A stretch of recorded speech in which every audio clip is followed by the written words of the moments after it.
Sitting in the catbird seat sounds uncomfortable and strange, but it's one of those old sayings that pops up from time to time referring to an enviable position of advantage. But what's the source, since everyone knows cats and birds don't get along? While its origin is unclear, it came into common use back in the 1940s.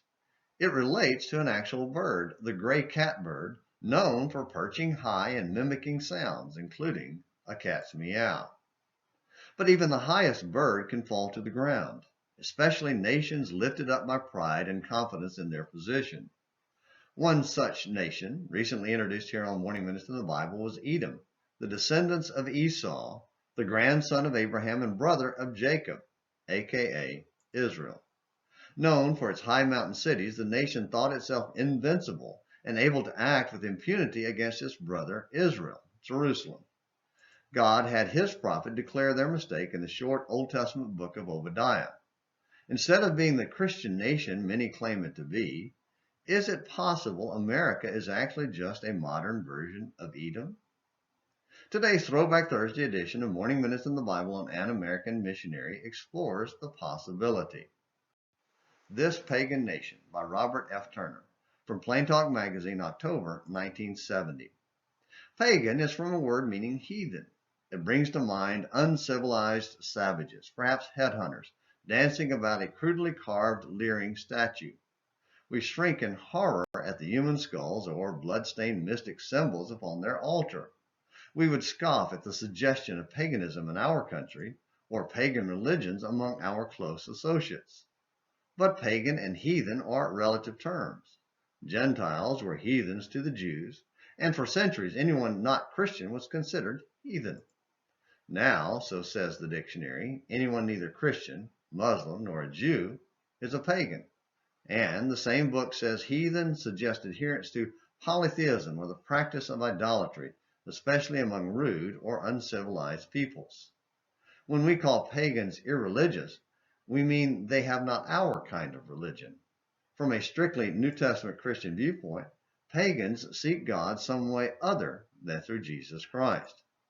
Pagan religions are systems whereby men probe the mysteries of deity with human philosophy, mystic symbolism, speculations concerning heavenly bodies, Kabbalism, that's the occult or mystical interpretation of scriptures with special emphasis given to numbers and geometric figures, and the like. The error is not that they reject God in some form or kind, but that they know not the true God. Pagans were not and need not be atheists. Today they seek light even as did the pagans of ancient Egypt and Babylon, and in some of the secret orders of our day they use the same symbols as did the ancient ones, the triangle, green branches, etc., and proudly acknowledge the source. See Morals and Dogma, Bishop Pike. Our generation is so unacquainted with Jehovah God, as manifested in Jesus Christ and set forth in the Bible, that many will swallow the pagan philosophies of the Rosicrucians, the Baha'i faith, etc., because, well, they believe in God.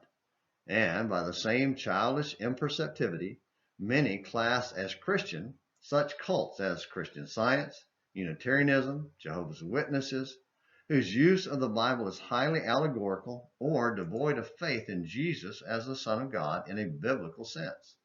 We are surrounded by paganism and do not seem to recognize it. Paul wrote, "Beware lest any man spoil you through philosophy and vain deceit, after the tradition of men, after the rudiments of the world, and not after Christ. For in him dwelleth all the fullness of Godhead bodily, and ye are complete in him." Do we really believe that? It is difficult to understand how Christians who grasp the meaning of Colossians 2, 6 through 10, can approve, much less be part of any system for seeking light or serving the great architect, other than that revealed in Jesus Christ and his way. The men of Athens were religious, but knew not the true God in Christ, Acts 17, verses 22 and following. Nor will a thin veneer of traditional Christianity, polluted with sectarianism and the social gospel, keep paganism from stalking and dominating our land. Once again, Robert is right. Paganism permeates American culture, and we blissfully skip along through life thinking ourselves a Christian nation, high and lifted up. Let us bow before God and seek Him and His Son in truth before He brings us down. Thank you for watching this Throwback Thursday edition of Morning Minutes in the Bible on An American Missionary. Until next time, this is James McClenny hoping you have a great day.